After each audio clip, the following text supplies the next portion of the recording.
সমস্ত ছাত্রছাত্রীকে উত্তমাশা ইউটিউব চ্যানেলে স্বাগত জানাই। আজ আমরা বীজগণিত শুরু করব এবং সমান্তর প্রগতি বা অ্যারিথমেটিক প্রোগ্রেশন এই প্রথম অধ্যায় থেকে আমরা বীজগণিত শুরু করব। এখানে বলে রাখি যে অ্যারিথমেটিক প্রোগ্রেশন বা সমান্তর প্রগতির যে আলোচনা আমরা করব তা যেমন একাদশ শ্রেণীর জন্যেও খুব গুরুত্বপূর্ণ বিষয়, তেমনই বিভিন্ন কম্পিটিটিভ এক্সাম যেমন এসএসসি সিজিএল, যেটা কম্বাইন্ড গ্র্যাজুয়েট লেভেল, যেটা ভারতবর্ষের একটি জনপ্রিয় কম্পিটিটিভ এক্সাম, সেখানেও কিন্তু অ্যারিথমেটিক প্রোগ্রেশন থেকে অনেক গুরুত্বপূর্ণ প্রশ্ন আসে। ভেরি ইম্পর্টেন্ট চ্যাপ্টার এটা সমস্ত দিক থেকেই, এবং যারা পরবর্তী ক্ষেত্রে ম্যাথমেটিক্স নিয়ে আরও পড়াশোনা করবে তাদের জন্য তো অবশ্যই, কারণ এখানে ভিত তৈরি হয়ে যায় এই অ্যারিথমেটিক প্রোগ্রেশন বা সমান্তর প্রগতি থেকে। আজ আমরা এর বেসিক আলোচনা করব এবং এখান থেকে যে প্রশ্নগুলো করব সেগুলো মূলত এনসিইআরটি, জয়েন্ট এন্ট্রান্স এক্সামিনেশন, এছাড়া আমাদের যে রাজ্যের বিভিন্ন হায়ার সেকেন্ডারি লেভেলের কোশ্চেন আছে সেগুলো নিয়ে আলোচনা হবে।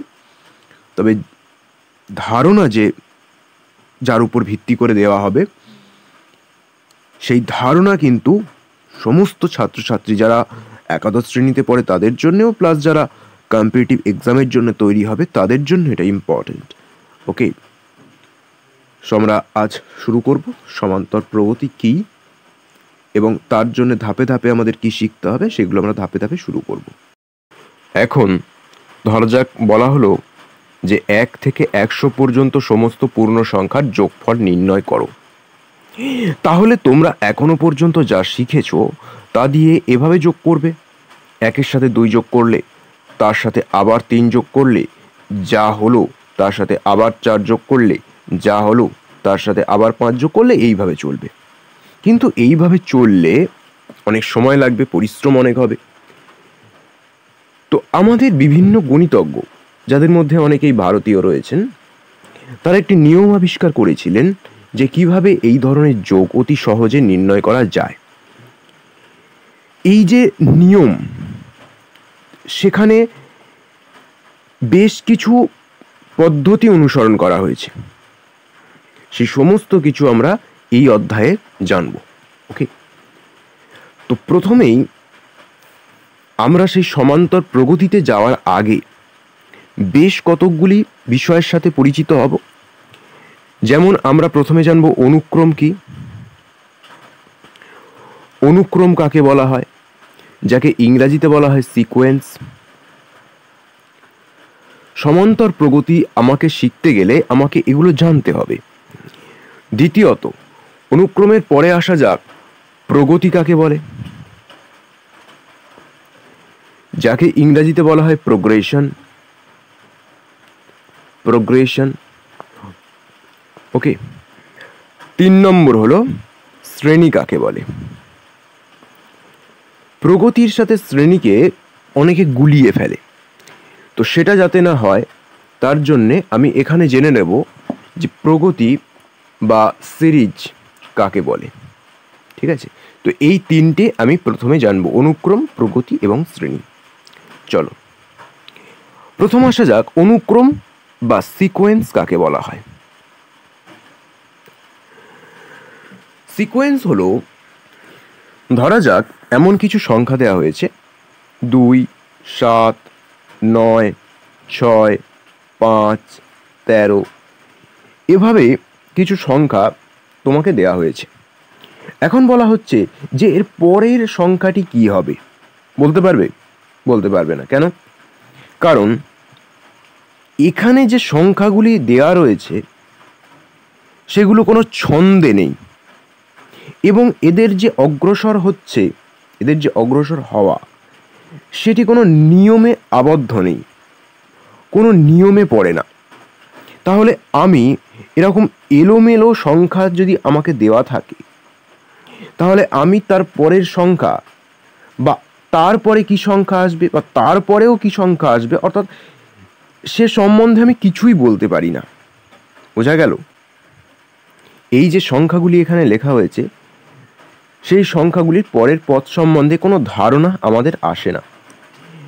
কিন্তু যদি আমরা এইভাবে সংখ্যা লিখি 1, 4, 9, 16, 25 এইভাবে যদি সংখ্যা লিখি, তাহলে এর পরের সংখ্যাটি কি হবে সে সম্বন্ধে একটি ধারণা করা যায়।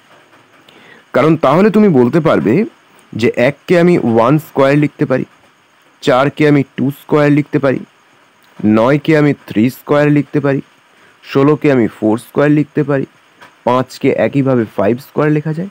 তাহলে এর পরের টার্ম নিশ্চয়ই 6 এর স্কোয়ার হতে পারে, অর্থাৎ এটি 36 হবে। বোঝা গেল কেন আমি বলতে পারলাম যে এই সংখ্যাগুলি এভাবে চলতে চলতে তার পরের সংখ্যাটি আমি নির্ণয় করতে পারবো? কারণ এখানে যে সংখ্যাগুলি দেয়া রয়েছে তা একটি নির্দিষ্ট নিয়মে এবং একটি নির্দিষ্ট ছন্দে রয়েছে। তাই যেহেতু একটি নির্দিষ্ট নিয়ম এবং ছন্দে রয়েছে, তাই আমি পরের সংখ্যাটি বলতে পারলাম। এই ধরনের যে প্রকাশ, এই ধরনের যে এক্সপ্রেশন, তাকেই বলা হয় অনুক্রম বা সিকোয়েন্স। তাকেই বলা হয় অনুক্রম বা সিকোয়েন্স। এখন সিকোয়েন্স হতে গেলে কি থাকতে হবে? কতগুলি সংখ্যা বা রাশি তাদেরকে আমি সিকোয়েন্সে আছে বলবো যদি প্রথমত তারা একটি ডেফিনিট রুলে থাকে, অর্থাৎ একটি নির্দিষ্ট নিয়মে থাকে। যেমন আগের উদাহরণে আমি দেখালাম যে 1 স্কোয়ার, 2 স্কোয়ার অর্থাৎ ন্যাচারাল নাম্বারের স্কোয়ার এই নিয়মে রয়েছে। প্রত্যেকটি এই সুনির্দিষ্ট নিয়মে সংখ্যাগুলিকে লেখা হয়েছিল, তাই ডেফিনিট রুলে লেখা হয়েছিল। এবং দ্বিতীয়ত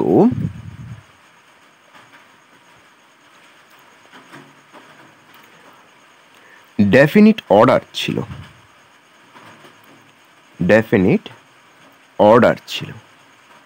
এমনটা নয় যে 1 স্কোয়ারের পরে 3 স্কোয়ার লেখা হচ্ছে, তারপরে 2 স্কোয়ার লেখা হচ্ছে, তেমনটা নয়। 1 স্কোয়ারের পরে 2 স্কোয়ার, তারপর 3 স্কোয়ার, অর্থাৎ ডেফিনিট অর্ডার বা নির্দিষ্ট ক্রমে লেখা হয়েছিল। তাহলে যদি কোনো সংখ্যা বা রাশিকে, যদি কতগুলি সংখ্যা বা রাশিকে ডেফিনিট রুল এবং ডেফিনিট অর্ডারে লেখা যায়, তাহলে তারা কি তৈরি করে? তাহলে তারা সিকোয়েন্স, যাকে বাংলায় বলা হয় অনুক্রম, সেটা তৈরি করে। বোঝা গেল সিকোয়েন্স বা অনুক্রম কি? আচ্ছা, সিকোয়েন্স বা অনুক্রমে আমাদের সুবিধা কি? প্রথমত আমাদের প্রথমেই বলেছিলাম যে যদি কতকগুলি সংখ্যা বা রাশি আমাদের দেওয়া থাকে প্রথম দিক থেকে, তাহলে তার পরে কি রাশি আসবে বা তার বেশ কিছু পরের সংখ্যাও কি হবে। যেমন ধরা যাক এখানে 1টি, 2টি, 3টি, 4টি, 5টি, 6টি দেওয়া রয়েছে। আমাকে বলা হলো যে ত্রয়োদশতম যে পদ, 13th টার্ম বা ত্রয়োদশতম পদ, সেটি কি হবে, সেটিও আমি নির্ণয় করতে পারবো। এখন এই যে সিকোয়েন্স বা অনুক্রম হয়, এগুলো কি হয়? ফাংশন অফ এন হয়। এখন ফাংশন কি সেটি যদি না জানা থাকে, তাহলে এখানেই আমাদের এই উত্তমার সাথেই পরে পড়ানো হবে, ম্যাডাম সেটা পড়াবেন, এবং সেখানে তোমরা জানবে যে ফাংশন কি। এখানে বলে রাখি যে ফাংশন হলো একটি যন্ত্র, যে যন্ত্রে একটি কাঁচা মাল দেয়া হয় এবং সেখান থেকে একটি প্রোডাক্ট তৈরি হয়। কাঁচা মালটা হলো এন, সেটিকে যন্ত্রে ফেলা হচ্ছে, যন্ত্রে ফেলা হলে সেখান থেকে যে প্রোডাক্ট তৈরি হয় সেটা হলো এফএন। এটি হলো ফাংশন। যেমন এন স্কোয়ার একটি ফাংশন, যেখানে 1 দিলে 1 হবে, 2 দিলে 4 হবে, 3 দিলে 9 হবে, 4 দিলে 16 হবে, তাহলে এটি একটি ফাংশন। তো এই বিভিন্ন ধরনের ফাংশন সংক্ষেপে আমার এফএন বলা হয়। এই যে ফাংশন, যে ফাংশন ন্যাচারাল নাম্বারের উপর কাজ করে, ন্যাচারাল নাম্বার মানে স্বাভাবিক সংখ্যা, 1, 2, 3, 4 এগুলো হলো স্বাভাবিক সংখ্যা। তো এর উপরে এমন ধরনের যদি কোনো ফাংশন বা অপেক্ষককে আমি প্রয়োগ করি, তাহলে সেই ফাংশনের মানগুলি পরপর লিখলে যেটি তৈরি হয় সেটি হলো আমার অনুক্রম বা সিকোয়েন্স। বোঝা গেল? তাহলে অনুক্রম বা সিকোয়েন্সের সুবিধা হলো যে এর মাধ্যমে আমি nth টার্ম অর্থাৎ কোনো একটি পদ সেটি কি হবে বলে দিতে পারি, যদি আমার ওই সিকোয়েন্স বা অনুক্রমটি কোন ফাংশনে তৈরি সেটি জানা থাকে। সিকোয়েন্স বা অনুক্রমকে সংক্ষেপে সেকেন্ড ব্র্যাকেটের মধ্যে ইউএন বা ভিএন দ্বারা ডিনোট করা হয়, অর্থাৎ চিহ্নিত করা হয়। বোঝা গেল? এখন একটু দেখে নেওয়া যাক, এখানে একটি গুরুত্বপূর্ণ অনুক্রম বা সিকোয়েন্স রয়েছে, ফিবোনাচি অনুক্রম বা ফিবোনাকি সিকোয়েন্স, যেটি বিভিন্ন কম্পিটিটিভ এক্সামের জন্য ইম্পর্টেন্ট, যারা পরবর্তীকালে এনসিআরটি বা জয়েন্ট এন্ট্রান্সের বিভিন্ন পরীক্ষা দেবে। তো ফিবোনাচি সিকোয়েন্স বা ফিবোনাকি অনুক্রম কি? এটি একটি বিশেষ ধরনের সিকোয়েন্স যেখানে এফএন যে ফাংশন এক্ষুনি বললাম যে সিকোয়েন্স, সেটি এক একটি ফাংশন হয় যেখানে এফএন এর উপর কাজ করে। এফএন একটি ফাংশন যেখানে এন অবশ্যই একটি স্বাভাবিক সংখ্যা হবে, ন্যাচারাল নাম্বার হবে, এবং এখানে আমার সিকোয়েন্সটা কিভাবে দেওয়া থাকে, যেখানে আমার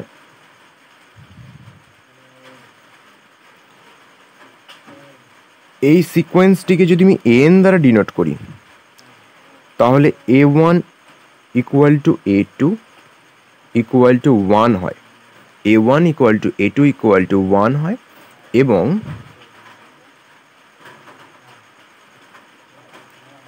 AN সমান AN minus 1 plus AN minus 2 হয় for n greater than 2। Okay, so এটি হলো ফিবোনাকি সিকোয়েন্স। একটু মনে রাখবে, বিভিন্ন ধরনের পরীক্ষায় এ থেকে প্রশ্ন আসতে পারে, এবং পরবর্তী ক্ষেত্রে যদি ম্যাথ অনার্স নিয়ে পড়ো, গণিতের স্নাতক স্তরে পড়াশোনা করো, তাহলে এটা খুবই ইম্পর্টেন্ট ফিবোনাকি সিকোয়েন্স, যেখানে প্রথম দুটো টার্ম একের সাথে সমান এবং যে কোনো টার্ম, যে দুইয়ের পর থেকে যে কোনো টার্ম, সেটি তার আগের দুটি টার্মের সমষ্টি। বোঝা গেল? এটি হলো ফিবোনাকি সিকোয়েন্স। নেক্সট দেখো,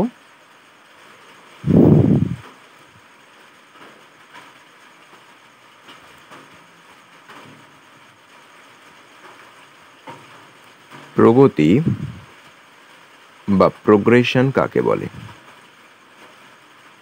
প্রগতি বা প্রোগ্রেশন কাকে বলে? প্রগতি বা প্রোগ্রেশন হলো একটি সিকোয়েন্স, অর্থাৎ একটি অনুক্রম, যেখানে যে সিকোয়েন্সটি থাকবে সেটি হতে পারে এইভাবে ইনক্রিজ করছে, গ্র্যাজুয়ালি ইনক্রিজ করছে অর্থাৎ ঊর্ধ্বক্রমে রয়েছে, বা গ্র্যাজুয়ালি ডিক্রিজ করছে, গ্র্যাজুয়ালি ডিক্রিজ করছে। এইভাবে অধক্রমেও থাকতে পারে বা ঊর্ধ্বক্রমে থাকতে পারে। তো এটিও হলো একটি প্রোগ্রেশন, এবং প্রোগ্রেশন এক প্রকার সিকোয়েন্স। এখন প্রোগ্রেশন সম্বন্ধে আরো বিস্তারিত জানা যাক। যেমন প্রোগ্রেশনে কি হয়,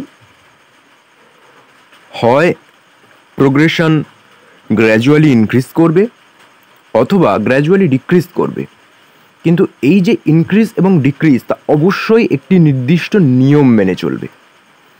সিকোয়েন্স হলে সেখানে তার একটা ফাংশন হবে,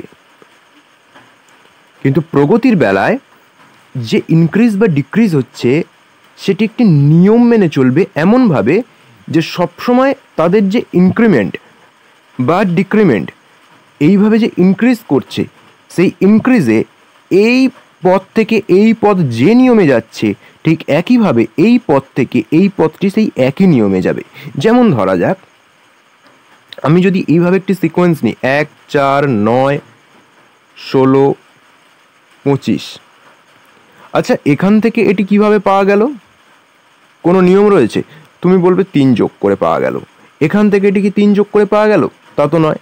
এখান থেকে এটি কি 3 যোগ করে পাওয়া গেল? তা তো নয়। তাহলে এখানে এই সংখ্যা থেকে এই সংখ্যা পাওয়ার কোনো নিয়ম পাওয়া যাচ্ছে না, কিন্তু এটি একটি সিকোয়েন্স, এটি একটি অনুক্রম।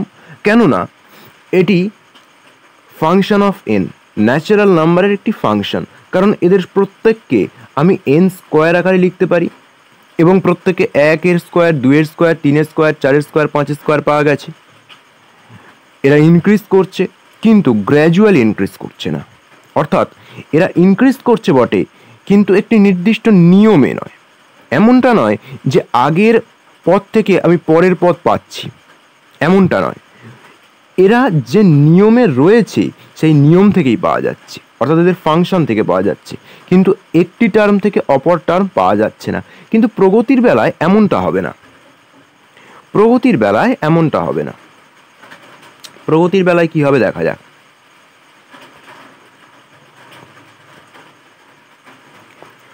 ধরা যাক আমি নিয়েছি প্রথমে 27, তারপরে 30, তারপরে 33, তারপরে 36, তারপরে 39, তারপর 42। এখানে দেখো এই টার্ম থেকে এই টার্ম পেতে গেলে তুমি 3 যোগ করলে পাবে, এই টার্ম থেকে এই টার্মে 3 যোগ করলে পাবে, এই টার্ম থেকে এই টার্মে 3 যোগ করলে পাবে। অর্থাৎ এখানে গ্র্যাজুয়ালি ইনক্রিজ হয়েছে, এখানে গ্র্যাজুয়ালি ইনক্রিজ হয়েছে, কিন্তু একটি নির্দিষ্ট নিয়মে হয়েছে, যার মাধ্যমে আমরা আগের পদ থেকে পরের পদ পেতে পারি এবং যে কোনো পদ থেকে ওই একই নিয়মে তার পরের পদটিকে পাওয়া যায়। তাহলে প্রগতি কি?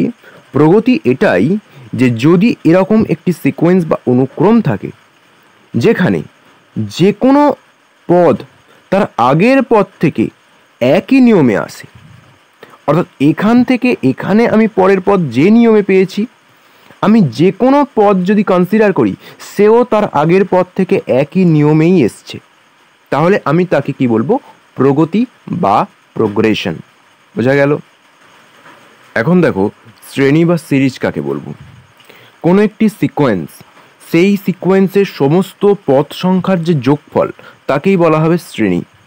যেমন ধরা যাক একটি সিকোয়েন্স রয়েছে যার প্রথম পদ বা প্রথম টার্ম A1, পরের পদ বা পরের টার্ম A2, তারপরে A3, এইভাবে রয়েছে, চলছে। তাহলে এখানে এই সিকোয়েন্সের জন্য যে শ্রেণীটি পাবো সেটি হলো A1 plus A2 plus A3 সমস্ত পদের যোগফল। হতে পারে এটি সসীম বা অসীম, দুই প্রকার হতে পারে, কিন্তু সেই সমস্ত পদের যে যোগফল সেটিকেই আমি বলবো শ্রেণী। বোঝা গেল? এখানে আরেকটি জিনিস বলে রাখি যে যদি আমার কোনো সিকোয়েন্স তার পদ সংখ্যা সসীম হয় তাহলে সেই পুরো সিকোয়েন্সটিকে আমি বলবো সসীম সিকোয়েন্স। পুরো সিকোয়েন্সটিকে বলা হবে সসীম বা ফাইনাইট। সসীম বলা হবে বা ফাইনাইট বলা হবে। এবং এর পদ সংখ্যা যদি অসীম হয় তাহলে পুরো সিকোয়েন্সটিকে বলা হবে অসীম, অনুক্রম বা ইনফাইনাইট। ওকে, তো অনুক্রম সম্বন্ধে বেসিক কিছু ধারণা দেওয়া হলো যাতে আমরা প্রগতিতে যেতে পারি, এবং শ্রেণী কাকে বলে সেটিও দেখিয়ে দেওয়া হলো যে অনুক্রমের সমস্ত পদ সংখ্যার যে সমষ্টি বা সিকোয়েন্সের সমস্ত টার্মের যে সামেশন সেটিকেই বলা হয় একটি সিরিজ বা শ্রেণী। ওকে, এবার আসা যাক সমান্তর প্রগতি, যাকে ইংরেজিতে বলা হয় অ্যারিথমেটিক প্রোগ্রেশন। সেটা কি? অ্যারিথমেটিক প্রোগ্রেশনকে সংক্ষেপে এপি দ্বারা ডিনোট করা হয় এবং পরবর্তী ক্ষেত্রে আমরা সমান্তর প্রগতি বলতে সংক্ষেপে এপি দ্বারা প্রকাশ করব। ওকে, দেখো আমি একটি প্রগতি বা প্রোগ্রেশন লিখছি। এখন প্রগতি বা প্রোগ্রেশন কাকে বলে সে সম্বন্ধে আমরা পরিচিতি লাভ করেছি। তো এই রকম একটি প্রোগ্রেশন নেওয়া হচ্ছে 2, 7, 12, 17। এখানে আমি কি করেছি, 2-এর সাথে 5 যোগ করে 7 পাওয়া গেছে, 7-এর সাথে 5 যোগ করে 12 পাওয়া গেছে, 12-র সাথে আবার 5 যোগ করে 17 পাওয়া গেছে। অর্থাৎ এখানে একটি প্রোগ্রেশনে রয়েছে যেখানে আমি আগের সংখ্যা থেকে পরের সংখ্যা একটি নির্দিষ্ট নিয়মে পাই। তাহলে এটি একটি প্রোগ্রেশন। এখন প্রোগ্রেশন এমন যে এখানে যে কোনো দুটি টার্মের অন্তর্ফল সবসময় সমান। যে কোনো দুটি পাশাপাশি থাকা টার্ম, পাশাপাশি থাকতে হবে অবশ্যই, পাশাপাশি থাকা টার্ম বা পদের যে অন্তর্ফল বা যে ডিফারেন্স সেটি সর্বদা সমান হচ্ছে। এখানে সেটি +5। তাহলে যদি এমন হয় যে দুটি ডিফারেন্স সবসময় সমান, তাহলে সেই যে প্রগতি তাকে বলা হবে সমান্তর প্রগতি। দেখো আমি আরেকটি প্রগতি লিখছি।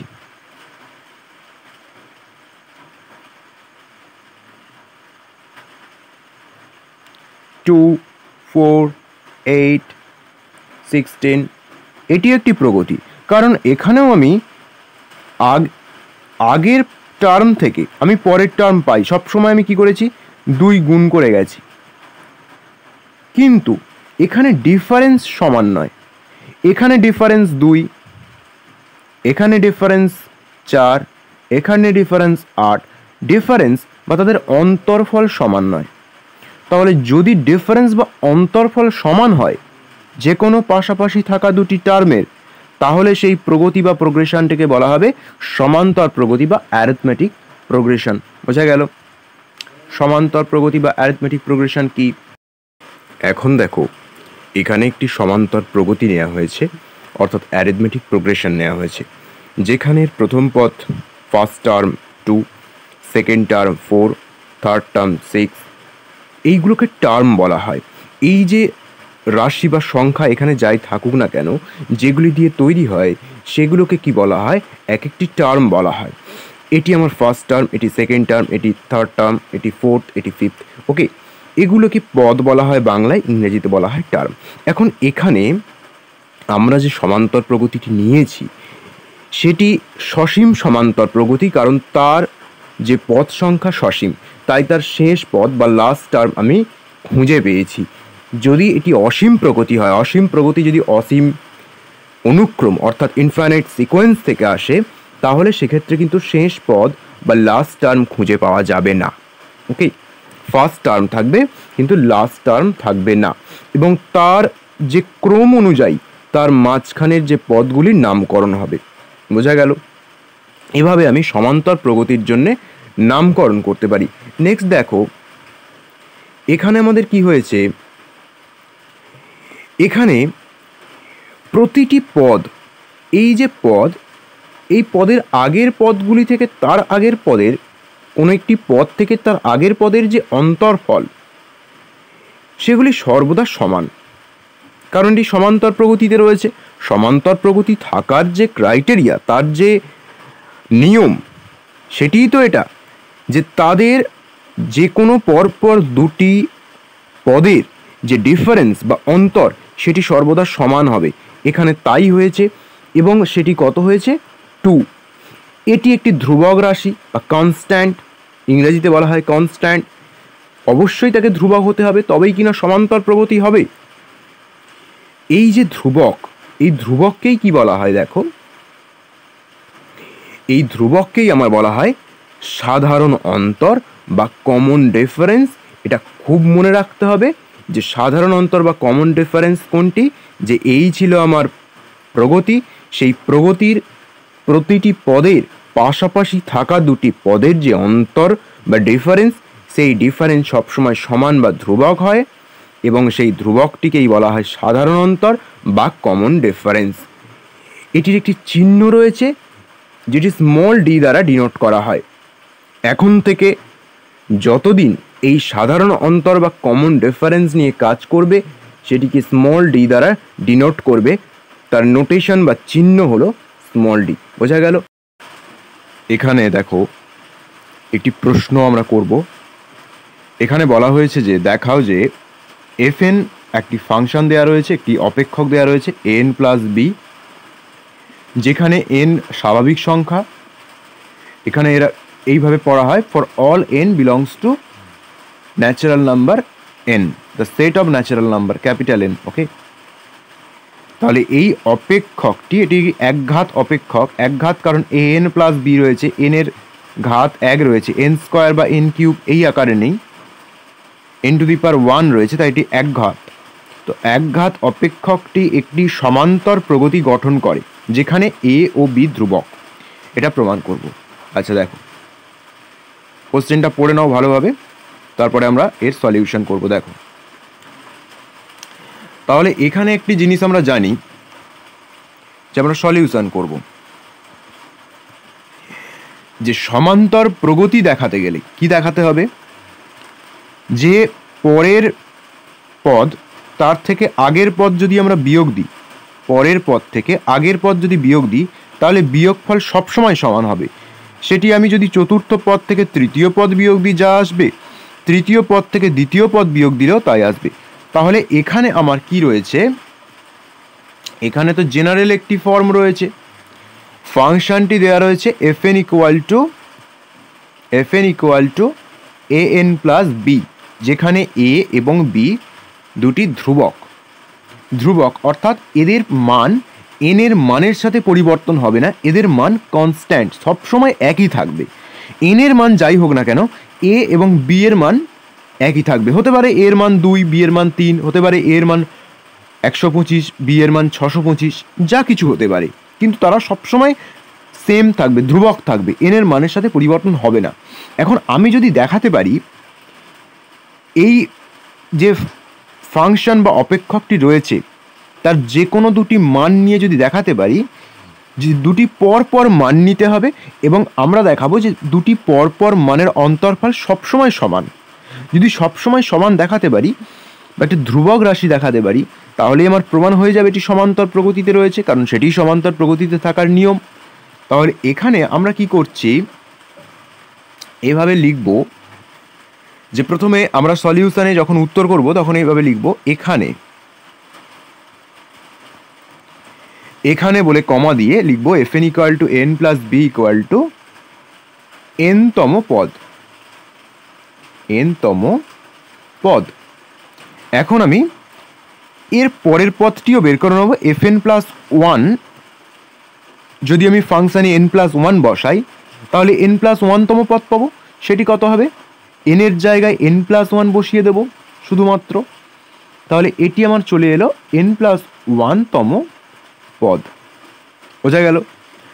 তাহলে fn এবং fn প্লাস 1 পরপর দুটি পদ, তাহলে এদের ডিফারেন্স কত হয় দেখি। এটা তো যে কোনো পদ, আমি তো n এর তো পার্টিকুলার কোনো মান নিইনি, আমি n এর মান 2, 3, 4, 5, 6 এমন কিছু ধরে নিইনি, আমি জেনারেল যে আমার ফর্ম দেওয়া ছিল সেই জেনারেল ফর্মেই কাজ করছি। তাহলে n এর মান যে কোনো মানের জন্যই সত্য হবে, যে কোনো ন্যাচারাল নাম্বারের জন্যেই, যে কোনো স্বাভাবিক সংখ্যার জন্যেই এই ফাংশন মান সমান হবে।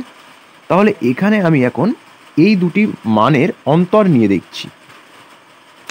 আমি কি করছি, এখন কি করব, n-তম পদ এবং n প্লাস 1-তম পদ পেয়ে গেলাম, দুটো থেকে অন্তর বের করব। আমি দেখতে পাচ্ছি যে fn প্লাস 1 fn এর থেকে বড়, তাই fn প্লাস 1 থেকে fn বিয়োগ দেব। এটি কত হবে,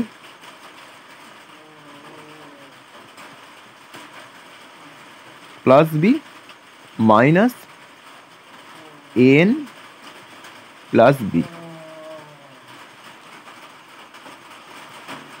এখানে যদি এটা সলভ করা হয় তোমরা দেখতে পাচ্ছ যে এই n আর এই n বাদ চলে যাবে, কেটে যাবে। আচ্ছা, এই বি কেটে চলে যাবে, তাহলে পড়ে থাকবে কি, এই এর সাথে 1 গুণ করলে একটি a পড়ে থাকবে। বোঝা গেল? এখানে an থেকে এই n বাদ যাবে, এই মাইনাসটা রয়েছে, মাইনাস ব্র্যাকেটের আগে রয়েছে, তাই এর আগেও মাইনাস আসবে, এর আগেও মাইনাস আসবে। ব্র্যাকেট তুললে এর আগেও, আমি যদি ব্র্যাকেট তুলে দিই তাহলে এর আগেও মাইনাস আসবে, এর আগেও মাইনাস আসবে। এই n